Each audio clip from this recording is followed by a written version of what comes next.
Olá, meu nome é Kátia Polis, eu sou professora da Universidade Federal de Lavras, sou especialista em cuidados paliativos, meu mestrado e meu doutorado também foram nessa área de final de vida, e hoje nós vamos conversar um pouquinho sobre os cuidados paliativos pediátricos.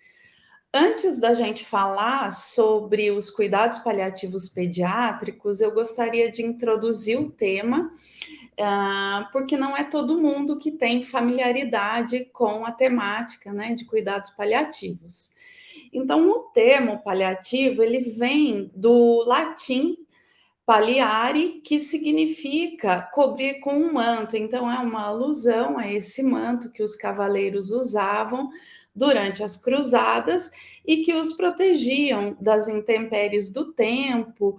E para nós, da área de cuidados paliativos, paliar significa aliviar, atenuar, proteger, amparar, cobrir e abrigar. Então, vejam que o sentido de cuidados paliativos é a gente pensar no que fazer para aliviar o sofrimento e melhorar a qualidade de vida da pessoa. Em 2017, a definição de cuidados paliativos proposta pela Organização Mundial de Saúde foi atualizada, e então a definição mais atual que a gente tem é que cuidados paliativos consistem numa abordagem que promove qualidade de vida dos usuários, sejam eles adultos ou crianças e suas famílias, que enfrentam problemas associados a doenças que ameaçam a vida. Previne e alivia o sofrimento através da identificação precoce, avaliação correta e tratamento da dor e outros problemas, sejam eles físicos, psicossociais ou espirituais. Então, nesse tipo de abordagem, a gente vê o paciente como um todo e pensa para além, né, do paciente, também na família, das pessoas ali da sua rede social. Então, até há 2 décadas atrás, nós entendíamos os cuidados paliativos de forma diferente do que a gente hoje compreende, né? Então, já tem umas 2 décadas que a gente entende cuidados paliativos a partir de uma nova perspectiva que eu vou apresentar na sequência. Então, talvez algumas pessoas ainda tenham esse conceito antigo de cuidados paliativos, que era a pessoa recebia o diagnóstico de uma doença grave, potencialmente incurável, se instituía o tratamento curativo, até que se chegava a um ponto que se definia a irreversibilidade do quadro clínico, e então os cuidados paliativos eram oferecidos nessa fase aqui de final de vida. Então, nessa concepção, é que a gente poderia até pensar, né, num paciente terminal, que seria aquele paciente que está nessa fase aqui de final de vida. Atualmente, a gente não trabalha mais a partir dessa perspectiva. Por isso também que a gente não usa a nomenclatura paciente terminal. Além do que, esse terminal aí dá uma ideia de que não há nada mais para fazer pela pessoa, né? Uma ideia de passividade, de esperar a morte acontecer. Então, hoje a gente trabalha a partir de uma outra perspectiva em que a pessoa recebe o diagnóstico de uma doença grave, potencialmente incurável, idealmente se inicia tratamento curativo e cuidados paliativos de maneira simultânea. E aí, se esse paciente responder ao tratamento curativo, esse paciente ele receber alta do tratamento curativo, alta também dos cuidados paliativos.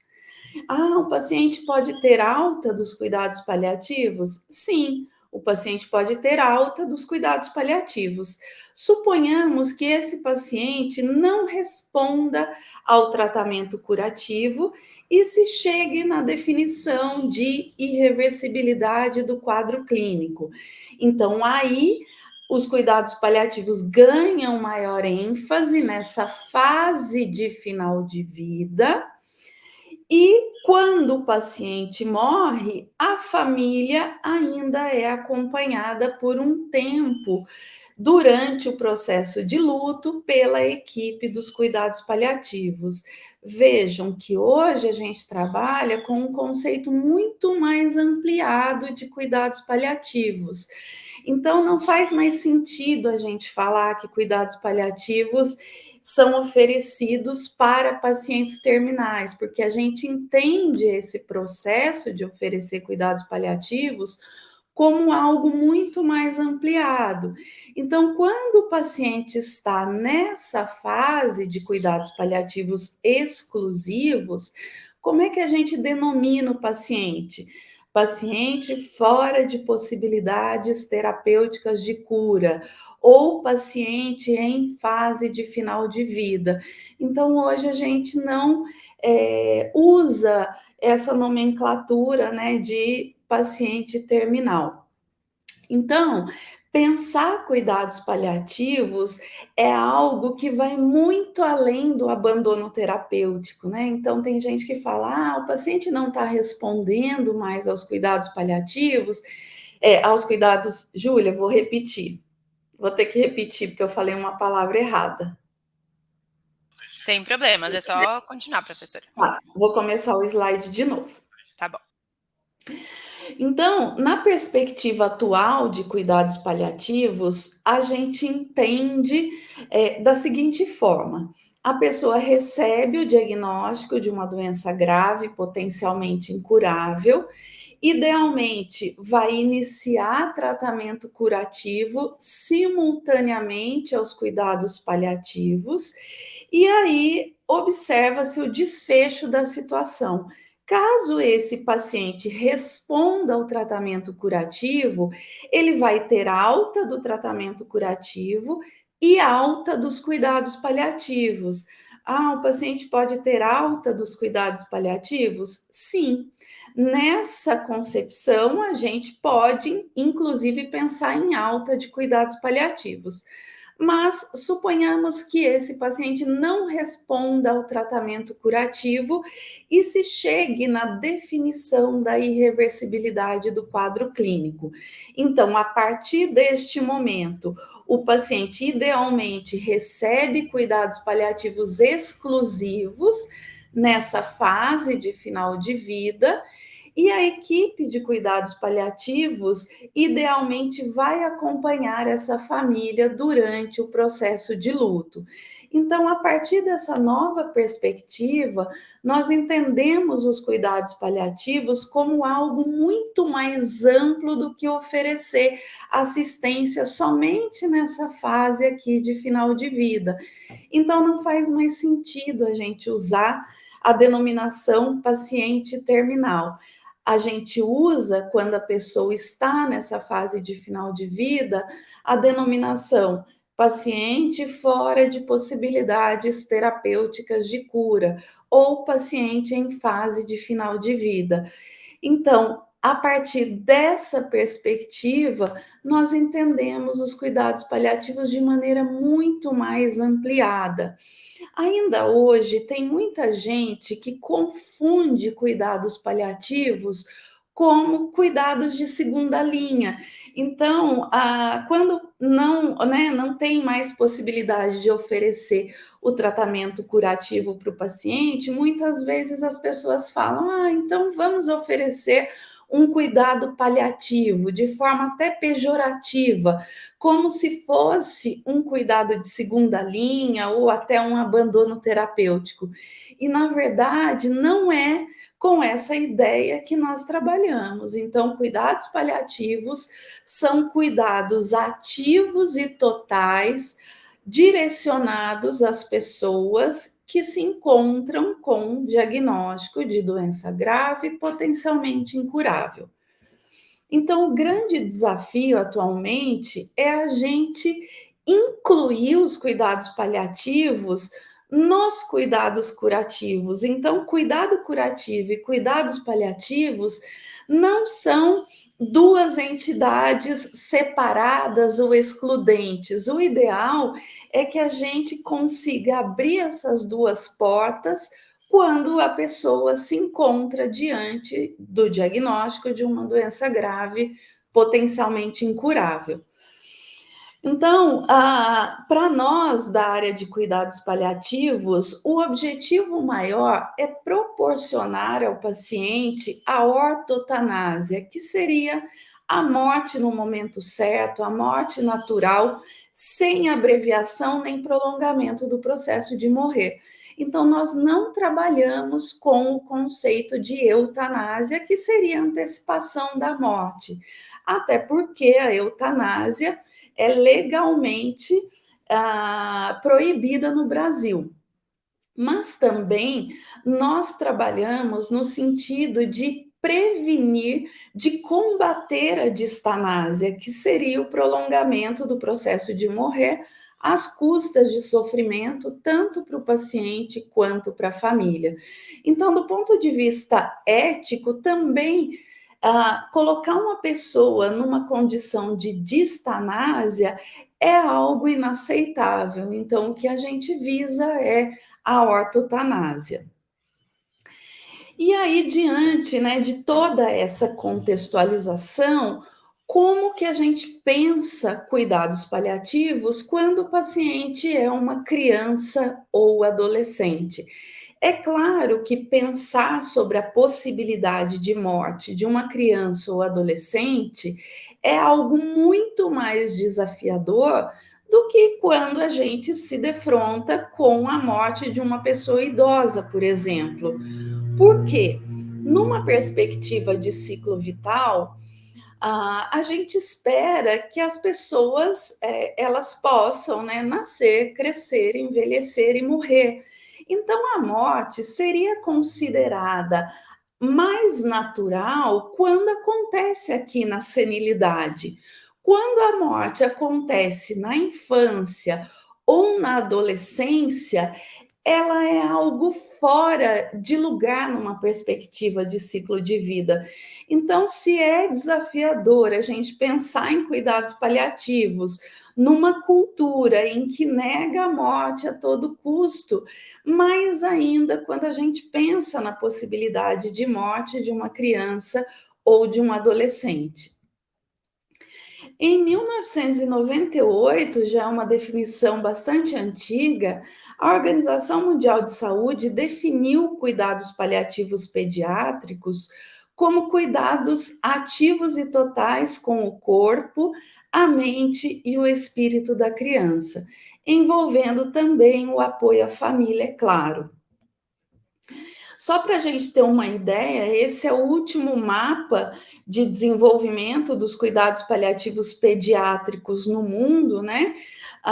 Nós vemos, então, que onde os cuidados paliativos são mais desenvolvidos são os países aqui no verde mais escuro, né? Então, países da América do Norte, Estados Unidos e Canadá. Inglaterra, é claro, né? Porque a Inglaterra é berço dos cuidados paliativos, Austrália, e nós aqui no Brasil ainda estamos um tanto quanto atrasados quando a gente pensa em cuidados paliativos de maneira geral e também quando a gente pensa especificamente nos cuidados paliativos pediátricos. Então, nós temos ainda muito o que trabalhar, o que desenvolver no que diz respeito aos cuidados paliativos pediátricos aqui no Brasil. E algumas dificuldades, então, relacionadas à implementação dos cuidados paliativos no Brasil estão relacionadas à geografia, né? Nós vivemos num país com uma extensão territorial muito grande e com bastante desigualdades quando a gente pensa, por exemplo, em região norte e nordeste, comparando com sul e sudeste. Então, essas diferenças aí territoriais, geográficas, acabam influenciando na implementação dos cuidados paliativos pediátricos. Os serviços que a gente tem hoje no Brasil disponíveis em cuidados paliativos pediátricos estão localizados essencialmente no Sul e no Sudeste.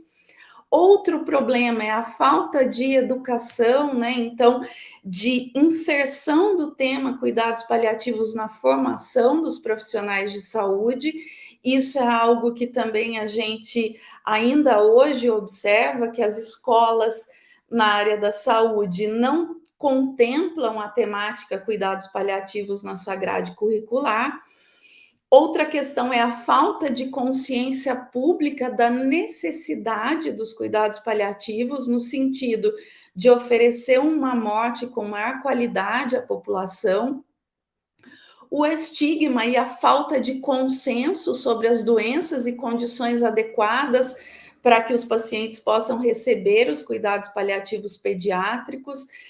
Esse também é outro entrave, porque em muitas condições é difícil definir a irreversibilidade do quadro clínico para se instituir cuidados paliativos exclusivos naquela fase de final de vida. Outra questão é a resistência em admitir que as crianças e adolescentes também necessitam de cuidados paliativos e presença de vários mitos, como, por exemplo, a crença de que as crianças não estão cientes da condição, que não sentem a dor da mesma forma que os adultos, que não têm maturidade para entender o que seria estar diante da possibilidade de morte. Enfim, essas são as dificuldades que a gente enfrenta ainda hoje no Brasil. Quando nós pensamos em cuidados paliativos, é mandatório que a gente trabalhe com a filosofia da abordagem centrada na criança e na família. Não dá para a gente pensar em cuidados paliativos qualificados quando o enfoque é só na doença ou ainda quando o enfoque é apenas na criança. Para a gente trabalhar efetivamente com os cuidados paliativos, a gente precisa pensar na criança e na família como uma unidade de cuidados. E aí, a gente também, um outro conceito que a gente adota é o conceito de dor total, proposto pela Cicely Saunders. A Cicely Saunders foi a idealizadora dos cuidados paliativos na década de 60 do século passado, e ela propõe, então, o conceito de dor total, que seria considerar a dor nas suas várias dimensões, seja ela física, emocional, social ou espiritual. É muito comum que a gente tenha mais clareza a respeito da dor física, né? Até porque é algo que está ali mais concreto na nossa realidade.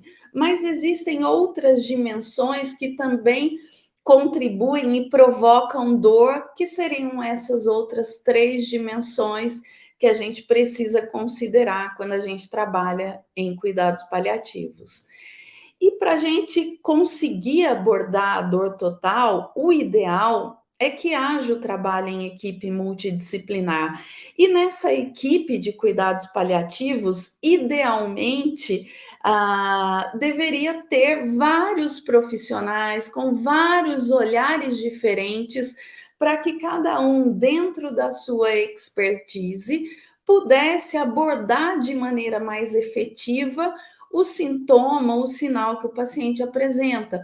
Então, os profissionais que compõem a equipe de cuidados paliativos são o médico, o enfermeiro, o psicólogo, nutricionista, fisioterapeuta, farmacêutico, assistente social, assistente espiritual, que é um profissional que não é muito usual aqui no Brasil, mas que é extremamente necessário para trabalhar, né, com as questões espirituais do paciente e da família, entre outros profissionais que possam aí compor a equipe e contribuir com essa abordagem da dor total. E aqui eu trouxe algumas condições elegíveis para os cuidados paliativos em crianças, para a gente entender as várias situações em que esse tipo de assistência poderia ser oferecida no sentido de proporcionar uma morte com maior qualidade. Então, condições para as quais a cura é possível, mas pode falhar. Por exemplo, câncer avançado, cardiopatias congênitas, anormalidades complexas e graves de vias aéreas, falência de órgãos com potencial indicação para transplante. Condições que requerem tratamento complexo e prolongado, por exemplo, HIV/AIDS, uma fibrose cística, malformações graves de trato digestivo, epidermoclise bolhosa, imunodeficiências, doença renal crônica, insuficiência respiratória crônica ou grave, entre outras condições. Outros casos em que o tratamento é apenas paliativo desde o diagnóstico, então doenças metabólicas progressivas, algumas anormalidades cromossômicas, como as trissomias do 13 e do 18, formas graves de osteogênese imperfeita. E, por fim, condições incapacitantes graves e não progressivas, como uma paralisia cerebral grave, prematuridade extrema, sequelas neurológicas graves de infecções, anóxia, trauma, malformações cerebroespinais graves. Eu trouxe aqui também algumas diferenças entre os cuidados paliativos pediátricos e os cuidados paliativos de adultos, para a gente pensar o que seria essa assistência mais especializada, pensando na criança e no adolescente. Então, considerando que o prognóstico e a expectativa de vida e o resultado funcional frequentemente são menos claros em crianças e adolescentes, é mais difícil, como eu disse anteriormente, definir a irreversibilidade do quadro clínico para se oferecer cuidados paliativos de forma exclusiva na fase de final de vida, por exemplo. Outra questão é que há necessidade mais frequente de integrar cuidados paliativos com tratamentos intensivos modificadores da doença ou de manutenção da vida, devido a esses prognósticos pouco claros, como anomalias congênitas, incertas, né, e condições genéticas raras, por exemplo. Outra questão é que os cuidados frequentemente requerem um foco duplo, tanto no crescimento e no desenvolvimento, quanto na real possibilidade de morte. E também que existe uma maior carga emocional, tanto para a família quanto para os profissionais de saúde, porque as doenças graves e potencialmente fatais não são comumente consideradas condições normais esperadas para crianças.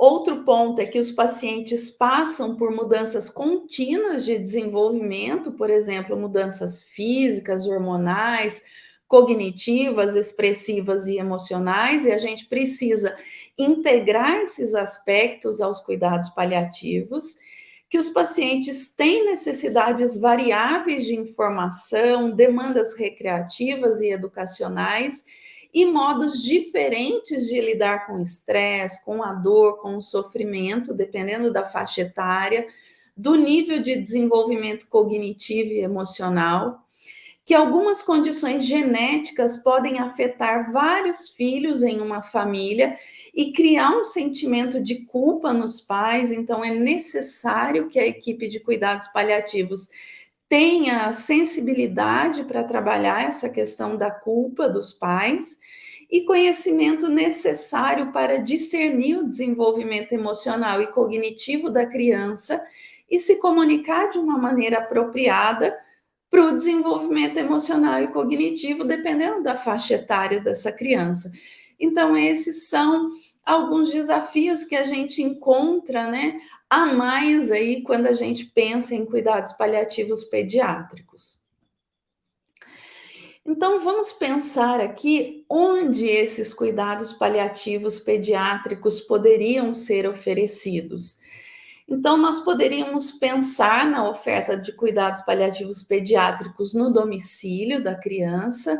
Então, essa criança poderia aí ficar numa internação domiciliar, sendo acompanhada, por exemplo, por uma equipe de home care, ou ainda quando a família recebe o devido treinamento para cuidar dessa criança, né, no contexto domiciliar.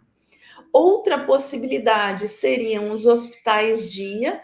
Essas instituições recebem as crianças e os adolescentes pela manhã, eles passam o dia todo fazendo atividades, né, passando por atendimento com vários profissionais da equipe multidisciplinar, e no final do dia eles retornam para dormir em casa.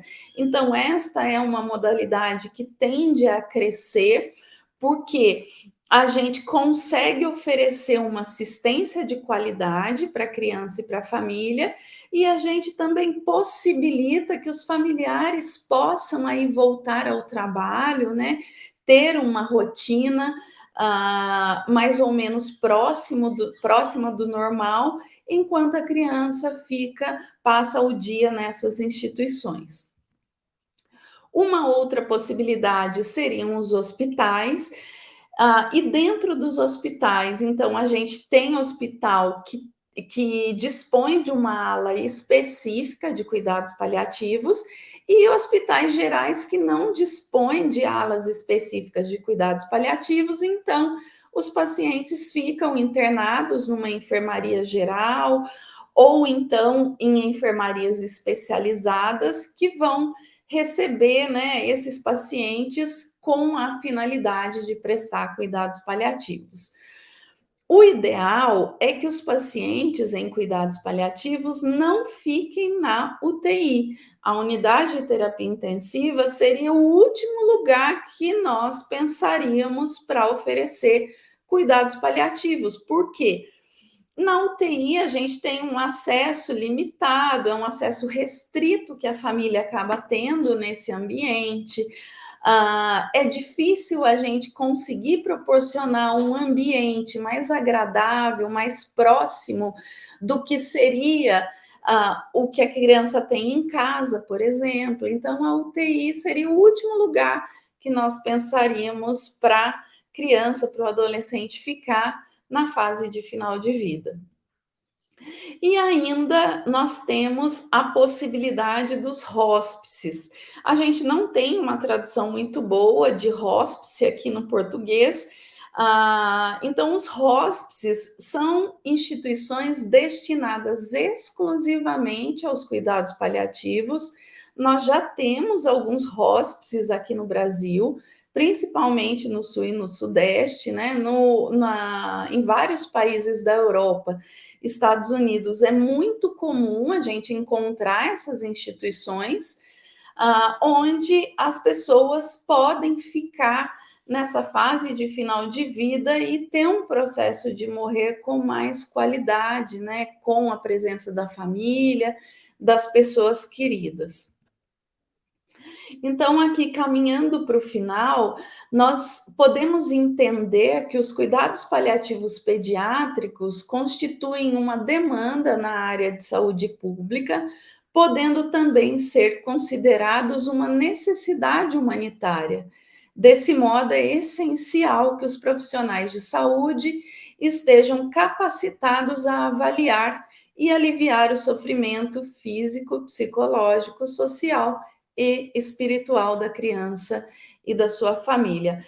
Embora a morte seja considerado um evento antinatural, numa perspectiva de ciclo de vida, né, de crianças e adolescentes, mas ainda assim, infelizmente, a gente tem a ocorrência de doenças graves, incuráveis, que vão levar à morte nesse público.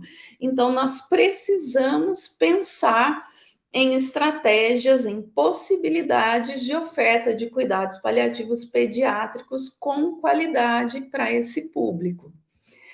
E aqui, para finalizar, eu deixo uma frase da Cicely Saunders, que, como eu citei anteriormente, foi a idealizadora dos cuidados paliativos, e ela coloca que o sofrimento humano só é intolerável quando ninguém cuida. E eu vou deixar aqui como sugestão que vocês leiam o capítulo de cuidados paliativos pediátricos, escrito por mim e pela Mariana, que está disponível num livro específico da ArtMed. Muito obrigada pela atenção, aí está meu contato, fico à disposição para eventuais dúvidas. Um abraço.